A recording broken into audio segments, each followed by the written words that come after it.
मुंबईतली महत्त्वाची घडामोड म्हणजे ठाकरे बंधू एकत्र आलेत या आंदोलनाच्या निमित्तानं। पण आता संयुक्त पत्रकार परिषदेतनं हे दोघेही ठाकरे बंधू नेमकी कोणती भूमिका स्पष्ट करतात हे बघावं लागेल। जेव्हा साधारणतः वर्ष सव्वा वर्षापूर्वी 5 जुलैला पहिल्यांदा उद्धव ठाकरे राज ठाकरे एकाच व्यासपीठावर एकाच मुद्द्यावरून एकत्र आले होते, तेव्हा सुद्धा अगदी अशीच परिस्थिती पाहायला मिळालेली होती। मुद्दा हा विद्यार्थ्यांशी संबंधितच होता। त्रिभाषा सक्ती संदर्भातला हा मुद्दा होता, हिंदी भाषा सक्ती संदर्भातला हा मुद्दा होता। त्यावेळेला सुद्धा आंदोलनाची हाक 5 जुलैला दिली गेली होती, पण त्याच्या 1-2 दिवस आधीच सरकारनं या निर्णयाला स्थगिती दिली होती। तेव्हा सुद्धा ही चर्चा झाली की ठाकरे बंधूंच्या संयुक्त मोर्चाचं किंवा आंदोलनाचं काय होणार, पण तेव्हाही दोघांनी एकत्रित येऊन एक प्रकारे तो विजयी मेळावा घेतलेला होता। आज सुद्धा तीच परिस्थिती आहे।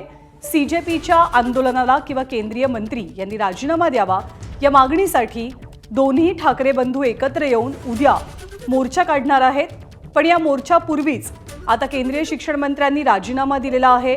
आंदोलक सुद्धा जंतर मंतरवरनं पुढच्या 1-2 दिवसात हटण्याची शक्यता आहे। त्यामुळे ठाकरे बंधूंची पुढची भूमिका काय असेल याकडे अर्थातच सर्वांचं लक्ष लागलंय।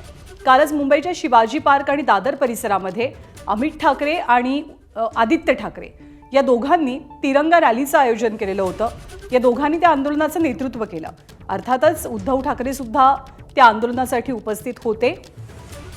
उद्धव ठाकरे यांनी जंतर मंतरवरती जात अभिजित दिपके यांची भेट घेत या आंदोलनाला आपला पाठिंबाही दर्शवलेला होता। राज ठाकरे हे मातोश्रीवरती पोहोचलेत आणि इथेच आता दोघा बंधूंची एकत्रित पत्रकार परिषद सुद्धा पार पडणार आहे। त्यामुळे ठाकरेंची आंदोलनाबाबतची पुढची भूमिका काय हे थोड्याच वेळात स्पष्ट होऊ शकेल।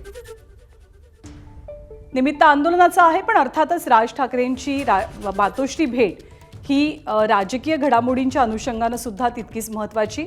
मधल्या बऱ्याच वर्षांमध्ये या दोघांमध्ये वैयक्तिक राजकीय दोन्ही पद्धतीचा दुरावा होता आणि अखेरीस विद्यार्थ्यांचाच मुद्दा पुढे करत महानगरपालिका निवडणुकांच्या पार्श्वभूमीवर हे दोघेही ठाकरे बंधू एकत्र आले आणि त्यांनी हिंदी भाषा सक्ती विरोधात सरकारच्या विरोधात आवाज उठवलेला होता। महानगरपालिकेची निवडणूक सुद्धा या दोघांनी एकत्रित पद्धतीनंच लढवलेली होती आणि आता पुन्हा एकदा सीजेपीच्या आंदोलनावरनं देशामध्ये विद्यार्थ्यांनी जो एक प्रकारे आवाज उठवला, आंदोलन छेडलं, त्या आंदोलनाच्या बाजूनं समर्थन देण्यासाठी दोघेही ठाकरे एकत्र आले।